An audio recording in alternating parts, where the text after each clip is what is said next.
হামাগুড়ি। কবি শঙ্খ ঘোষ। ঘুমটা ভেঙে গেল হঠাৎ।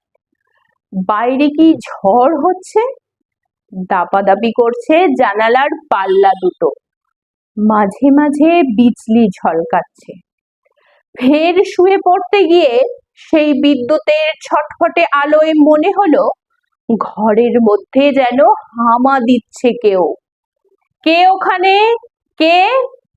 হামা কোনো শব্দই করে না। উঠে আসি কাছে, আবারও জিজ্ঞেস করি, কে আপনি? কি চান? সে তবুও নিশ্চুপ থেকে এ কোণে ও কোণে ঘুরছে, মাথা তুলছে না কিছুতেই। চোখে চোখ নয়। কিছু কি খুঁজছেন আপনি?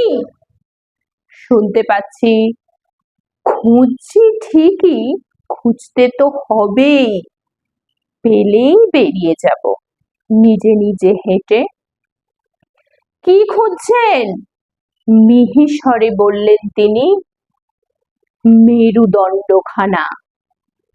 সেই মুহূর্তে বিদ্যুৎ ঝলকালো ফের।